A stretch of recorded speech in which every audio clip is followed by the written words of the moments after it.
आज हम कक्षा 7वीं का हिंदी का पाठ 2 दूसरा सबसे सुंदर लड़की। ऐसे तो हमने विष्णु प्रभाकर द्वारा ये रचित पाठ आधा पहले पढ़ लिया था, आधा भी पढ़ेंगे।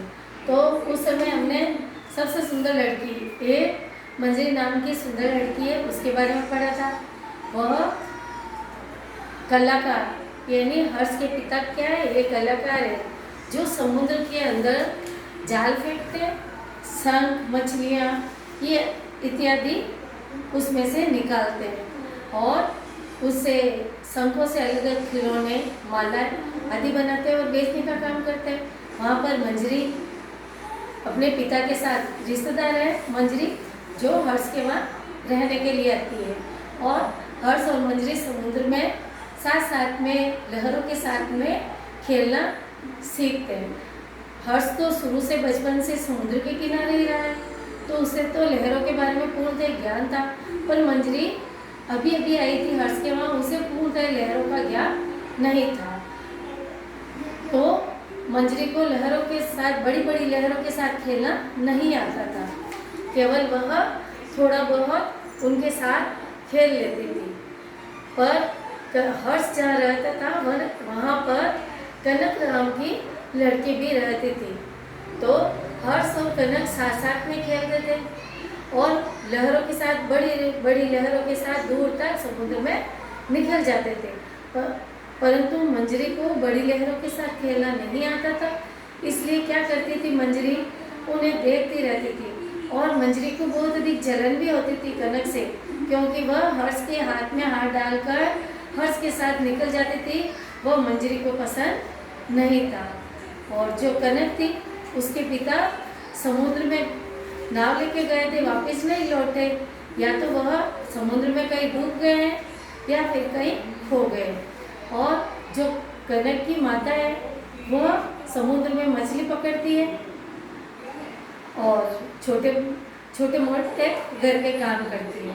मंजरी कनक भी अपनी माँ की सहायता करने के लिए क्या करती है, जो छोटे मोटे समुद्र से शंख लाती है उनसे माला बनाती है और बेचती है, यानी अपनी माँ की आर्थिक सहायता करने के लिए। उससे आगे जब समुद्र से कनक और हर्ष दोनों समुद्र की लहरों के साथ घूमकर वापस आते हैं और जब मंजरी कनक को देखती है तो मन ही मन उससे गुस्सा भी होती है। उसे हर्ष और कनक की दोस्ती पसंद नहीं है। एक दिन हर्ष ने देखा कि कई दिन से उसके पिता एक सुंदर खिलौना बना रहे हैं। उसने अपने पिता से पूछा, ये पक्षी, ये खिलौना किसके लिए बना रहे हो? तो कलाकार ने उत्तर दिया, यानी कलाकार कौन है, हर्ष के पिता। तो हर्ष के पिता ने उसे उत्तर दिया कि एक सुंदर लड़की के लिए बना रहा हूँ। तो जो मंजरी है उसके पिता ने कहा, जो मंजरी है वो बहुत सुंदर है, इसलिए आप एक सुंदर लड़की के लिए ये खिलौना बना रहे हो कि हाँ। और 2 दिन बाद में क्या था, मंजरी का जन्मदिन। तो कलाकार कहता है, यानी हर्ष के पिता हर्ष से कहते हैं कि ये खिलौना तू मंजरी को दे देना उसके जन्मदिन पर। अब हर्ष, मंजरी और हर्ष दोनों समुद्र के किनारे बैठे बैठे बातें करते रहते हैं। हर्ष कहता है, मंजरी क्या तुम्हारे 2 दिन बाद में जन्मदिन है? तो मंजरी ने कहा हाँ। फिर वो दोनों बातें करते करते समुद्र में बहुत दूर तक निकल जाते हैं और वहाँ पर बड़ी बड़ी लहरें चलती रहती हैं। तो समुद्र में जैसे ही हंस और मंजरी उन लहरों के साथ आगे बढ़ते हैं तो एक बड़ी चट्टान दिखाई देती है। तो मंजरी और हर्ष क्या कर रहे हैं, चट्टान की तरफ बढ़े और देखते हैं कि मंजरी का मंजरी उठकर उसने कहा, भाई तुम्हारा जन्मदिन है तो तुम क्या क्या करोगी? मंजरी से पूछा, किसने? हर्ष ने। तो हर्ष को मंजरी कह रही है, सवेरे उठकर नहा धोकर हम मेरे से जो बड़े हैं उनको मैं प्रणाम करूंगी और जो मेरी सहेलियां हैं उनको मैं दावत को बुलाऊंगी, खाने को बुलाऊंगी, नाश्ता करने के लिए बुलाऊंगी, साथ में हम नाचेंगे गाएंगे और ऐसे बातें करते थे, वो समुद्र में बहुत दूर तक चले गए थे। तो उतने में क्या हुआ, एक पास में एक छोटी चट्टान थी। तो हर्ष ने कहा चलो अपन इस चट्टान पर बैठते हैं। जैसे ही वो दोनों आगे बढ़ते हैं तो एक बड़ी चट्टान पर कनक बैठी हुई दिखाई देती है हर्ष को। और कनक हर्ष की तरफ में हाथ ऊपर करती है, इशारा करती है कि तुम दोनों इधर आ जाओ।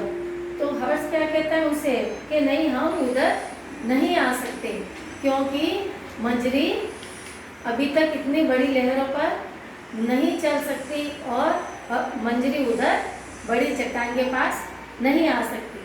तो मंजरी को मन ही मन में बहुत अधिक क्या होता है, गुस्सा आता है। और हर्ष से मन ही मन में गुस्सा करती है कि हर्ष मेरी ऐसे ही उसके सामने बुराई कर रहा है। हर कोई लड़की की अगर उसके सामने कहते हैं कि ये कार्य वह नहीं कर सकती तो उसे अच्छा नहीं लगता। तो मंजरी को भी हर्ष की ये बात अच्छी नहीं लगी और मन ही मन में गुस्सा हो रही है कि क्या कनक तो वहाँ पर जा सकती, क्या मैं नहीं जा सकती क्या, अब तो मेरे को भी लहरों के साथ खेलना आ गया है। जैसे वह मन ही मन में मंजरी सोचती रहती है और उसे एक सुंदर सा शंख दिखाई देता है। जैसे ही अचानक मंजरी उस शंख को लेने के लिए आगे बढ़ती है तो एक बड़ी सी लहर आ जाती है और मंजरी क्या होती है, नीचे लुढ़क जाती है और लहर के साथ बड़ी चट्टान की तरफ बहने लगती है और खारा पानी मंजरी के मुंह में भी चला जाता है। वो बेहोश हो ऐसी हालत हो जाती है। ये सब अनाफन हो गया। हर्ष ने देखा और चिल्ला दिया, यानी हर्ष ने देखा कि मंजरी अब डूब जाएगी, क्योंकि उसको बड़ी लहरों के साथ आगे बढ़ना नहीं आता था। इसलिए तो हर्ष जोर से चिल्लाए कि लहर बहुत बड़ी है। पर क्या हुआ, उस समय बड़ी चट्टान पे कौन बैठी थी, कनक। तो कनक ने मंजरी को कूद कर, बड़ी लहर पर कूद कर मंजरी को बचा लिया और उसे बाहर निकाल दिया, उस छोटी चट्टान पे लेके चले गई। अब ये तीनों कहाँ गए हैं, छोटी चट्टान के पास। तीनों छोटी चट्टान पे बैठ गए। कुछ देर हर्ष और कनक ने मिलकर मंजरी के मुंह में जो खारा पानी चला गया था उसे निकालने के लिए कोशिश की।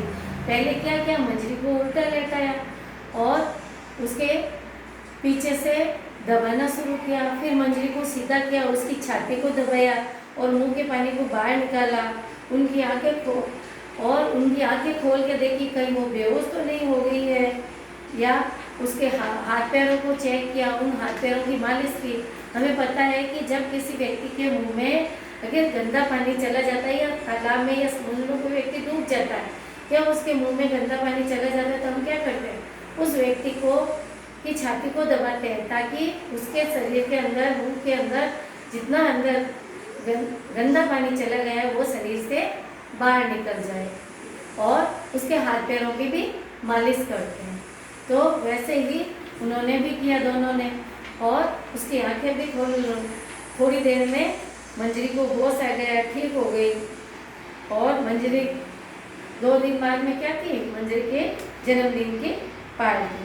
तो उस पार्टी में मंजरी ने इस बार कनक को भी बुलाया। ऐसे तो मंजरी को कनक बिल्कुल नहीं भाती थी, परंतु जब लहरों में मंजरी डूबने वाली थी और उस समय कनक ने उसको बचाया था, तो मन ही मन में मंजरी को यही नजर आ रहा था कि देखो मैं तो कनक से इतनी नफरत करती हूँ, फिर भी कनक ने मेरी जान बचाई।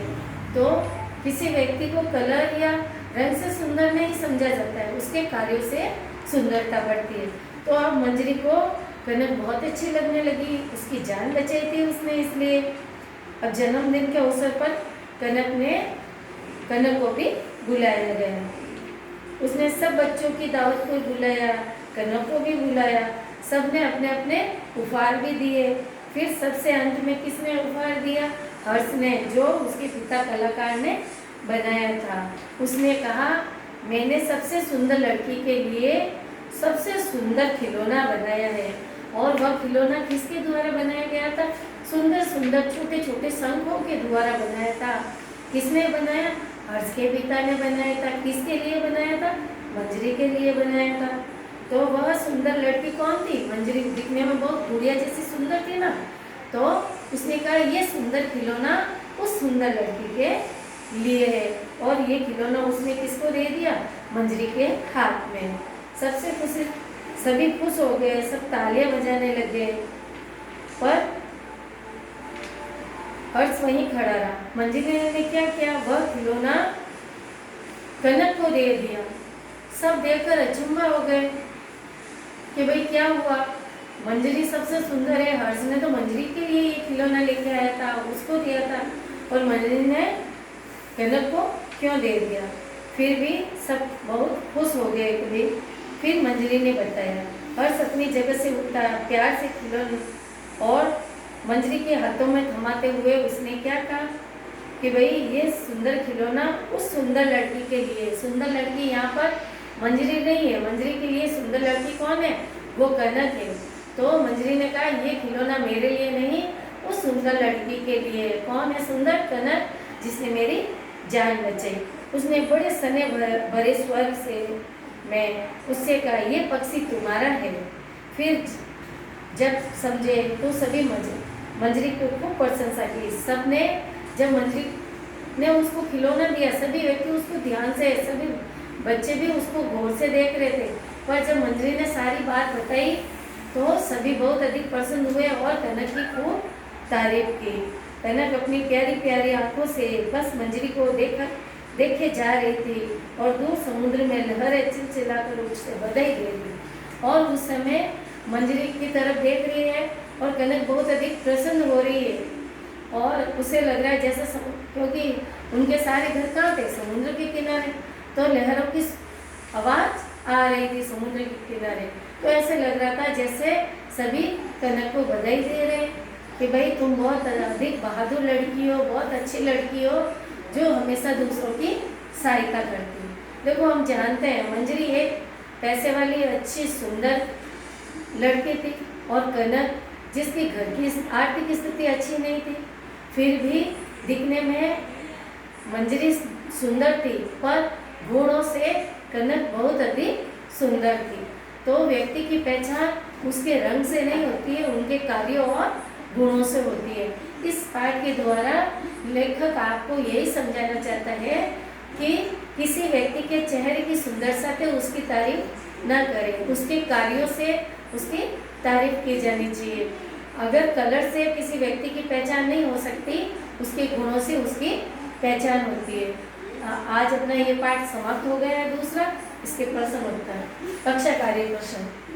कनक छोटे छोटे शंखों की मालाएं क्यों बेचती थी? कनक छोटे छोटे शंखों की मालाएं इसलिए बेचती थी क्योंकि उसके पिता समुद्र से वापस नहीं लौटे थे, या तो उनके पिता की मृत्यु हो गई थी, और उसकी माँ केवल मछलियाँ ही बेचती थी, तो आर्थिक स्थिति भी उसकी अच्छी नहीं थी। इसलिए कनक छोटे छोटे शंखों से मालाएं बनाकर बेचती थी। दूसरा है, मंजरी को कनक क्यों नहीं भाती थी? क्योंकि कनक हर्ष के साथ बड़ी बड़ी लहरों के साथ दूर तक निकल जाती थी, और ये मंजरी को पसंद नहीं था। इसलिए मंजरी को कनक बिल्कुल नहीं भाती थी, क्योंकि उसे हर्ष के साथ खेलना पसंद नहीं था। मंजरी ने कनक को अपना खिलौना क्यों दे दिया?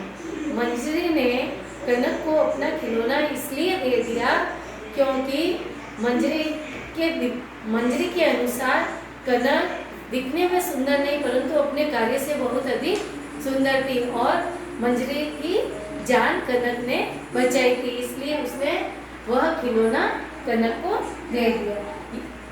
गृह कार्य प्रश्न। कलाकार खिलौने किसके लिए बना रहा था? मैंने बताया था कलाकार खिलौना किससे बना रहा था? वो समुद्र से क्या लाता था? शंख, और उनसे ही खिलौने बनाता था। और किसके लिए बनाया था? तो समझाया हुआ है। ये गृह कार्य आपको करना, और 3% कक्षा करनी। धन्यवाद।